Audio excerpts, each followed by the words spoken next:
다니엘서 9장 24절을 다시 보면 내 백성과 내 거룩한 성을 위하여 70일에로 기한을 정하였나니 허물이 마치며 죄가 끝나며 죄악이 영속되며 영원한 의가 드러나며 이상과 예언이 응하며 또 지극히 거룩한 자가 기름 부음을 받으리라 이렇게 말씀하고 있어요.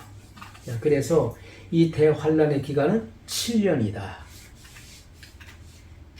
두 번째 42달간 42달간은 후 3년 반을 말하는 거예요. 전 3년 반도 42달, 후 3년 반도 42달입니다. 자, 그래서 요한계시록 11장 2절에 보면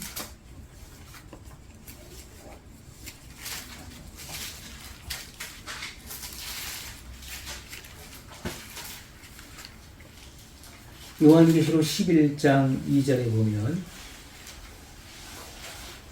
성전 밖 마당은 청량하지 말고 그냥 두라. 이것을 이방인에게 주었은즉 저희가 거룩한 성을 42달 동안 짓밟으리라. 자, 여기서 42달은 바로 후 3년 반에 대해서 말씀하고 있는 거예요. 또 요한계시록 13장 5절에 보면 또 짐승이 큰 말과 참남된 말하는 입을 받고 또 42달 일할 권세를 받으니라. 이것도 이후 3년 반에 대한 말씀인 것입니다.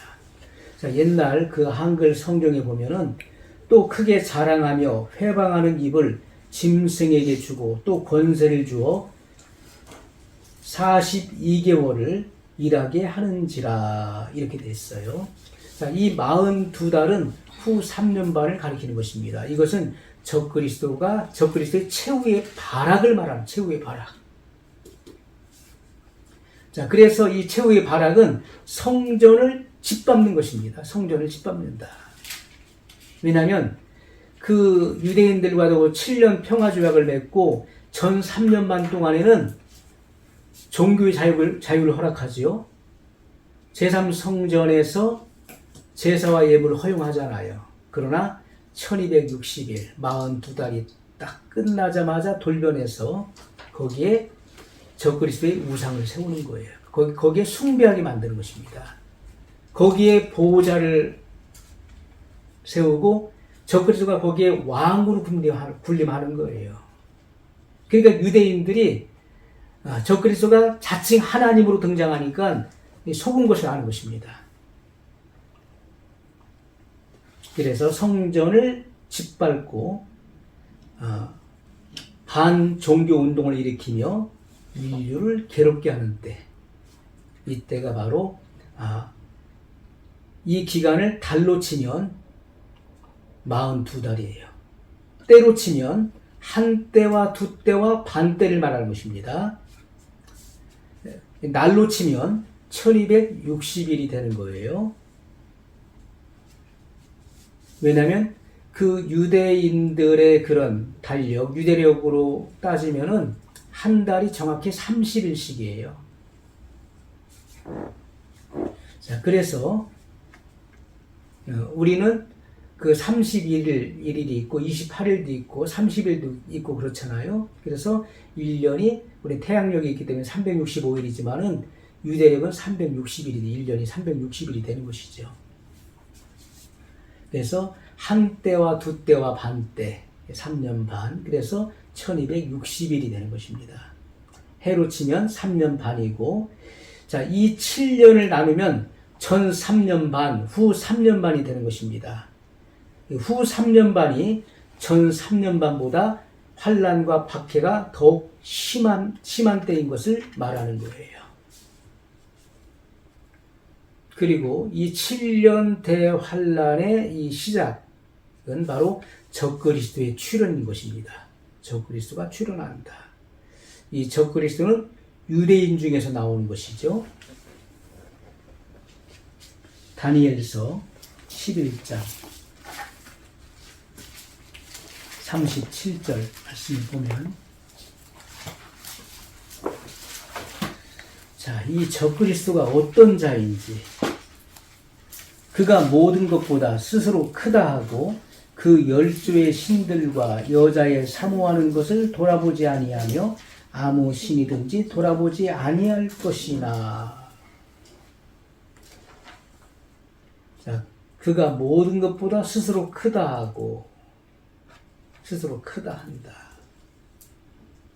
자, 이것은요, 자기 자신을 자랑하는 거예요. 자기 자신을 자존하는 하나님이라 칭한다는 것입니다. 그 열조의 신들과 여자의 사모하는 것을 돌아보지 아니하며 아무 신이든지 돌아보지 아니할 것이에요. 이 적그리스도의 눈에는요, 자기보다 높은 자가 없는 거예요. 아주 교만한 자예요. 교만의 왕이죠. 왜냐하면 그 마귀의 현출이기 때문에.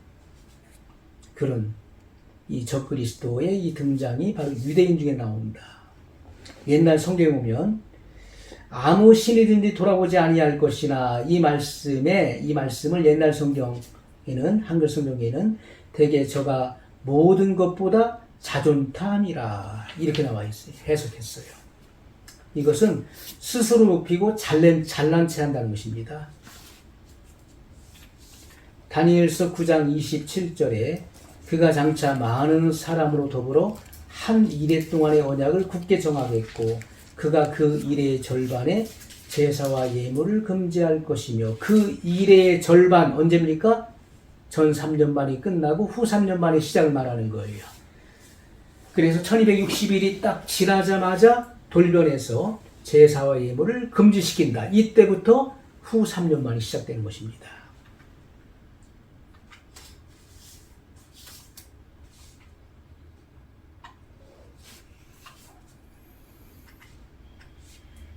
이것은 적그리스도가 그 유대인 중에서 나와서 열조의 신 하나님을 배반하고 우상을 강제케 한다는 것입니다.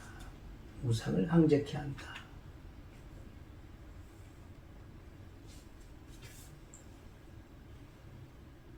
그래서 여기 보면은 9장 27절, 다니엘 9장 27절 중반부를 보겠습니다. 그 일의 절반에 제사와 예물을 금지할 것이며 또 잠포하여 미운 물건이 날개를 의지하여 설 것이며. 자, 미운 물건이 날개를 의지하여 선다. 이것은 가증한 것, 우상이 거기에 세워진다는 것입니다. 자, 우상이 세워지고 거기에 자기 보호자를 높이는 것입니다. 적그리스도가 자기 보호자를 높여서 그 세계 왕으로 통치하게 되는 것이죠.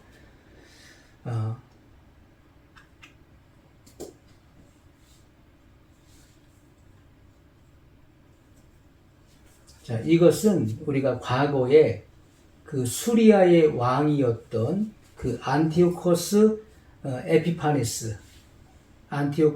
에피파네스가 과거에 성전에 가증한 우상을 세웠던 그 역사가 있어요. 우리가 이 수리아라고 하는 것은 그 헬라 명칭입니다. 헬라 명칭으로 수리아. 지금의 그 명칭은 시리아예요. 시리아. 자, 히브리어로는 아람. 자, 여기 우리가 이 수리아, 지금의 그 시리아, 그 구약 성경에서는 이 아람이라고 나와 있죠. 자, 여기에는 여기 수리아 지역에 뭐가 있습니까? 복음의 전쟁 기지였던 바울 시대에 안디옥이 있었죠. 이방의 안디옥. 자, 이 안디옥에서 제자들이 3년 동안 가르친 이후에 그리스도인이라고 하는 칭호를 받은 그 내용도 성경에 기록되어 있습니다. 또 여기 그 수리아의 그 지역 중에 그 다메섹도 있어요. 다메섹, 바울의 그 회심이 이루어졌던 다메섹도 있죠. 또 아시리아, 시리아.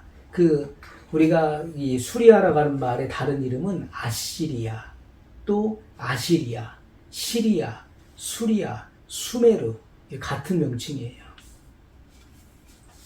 자, 그것처럼 그 과거에 이 수리아의 왕이었던 안티오코스 에피파네스가 성전에 가증한 그 우상을 세우고 강제 참배케 했습니다. 그리고 참배치 않은 유대인들을 많이 그 핍박하고 학살했었던 그 기록이 있어요. 자, 이것처럼, 자, 이렇게 그 에피파네스는 이 적그리스도의 그런 그 예표였던 것입니다. 이 다니엘서 9장 27절에 말씀하고 있는 것처럼 장차 후 3년 만에 적그리스도가 이렇게 거기에 우상을 세우고 그 우상에게 유대인으로 하여금 숭배하게 만든다. 숭배하지 않는 자는 다 학살하는 것입니다. 그와 같은 유대인들의 그 핍박이 이루어지게 되는 것이죠. 이것은 적그리스도가 유대인 중에서 나와서 이스라엘의 열조의 하나님을 여호와 하나님을 배반하게 만들고 우상을 강제케 할 일의 모형이 된다. 자, 그리스도께서 유대인 중에서 나오셨잖아요. 그것처럼 적그리스도 역시 유대인 중에서 날 것은 당연한 것입니다. 왜냐하면 유대인들을 미혹하고 또 그들의 메시아로 가장하기 위해서는 불갑을 유대인이 아니고서는 안 되는 거예요. 그들을 속일 수가 없는 것이죠. 유대인들이 믿지 않죠. 당연히 유대인 가운데서 적그리스도가 나오는 것입니다. 예수님께서 유대인의 계통으로 나셨기 때문에 예수님의 탈을 쓰기 위해서는 유대인으로 올 것이 분명한 것입니다. 또한 적그리스도는 단지파 중에서 나온다. 창세기 49장 16절로 17절을 보면 창세기 49장 16절로 17절에 다는 이스라엘의 한 지파같이 그 백성을 심판하리로다. 다는 길의 뱀이요 첩경의 독살이로다. 말굽을 물어서 그 탄자로 뒤로 떨어지게 하리로다. 자, 다는 이스라엘의 한 지파같이 그 백성을 심판하리로다. 무슨 말입니까? 이스라엘의 한 지파가 되어 그 백성을 다스린다는 뜻이에요. 한 지파가 되어 그 백성을 다스린다. 그래서 이 단지파에서 적그리스도가 등장해서 이스라엘을 통치한다는 것을 말하는 것입니다. 그 백성을 다스린다. 그래서 자, 이 단은 길의 뱀이다. 첩경의 독사다.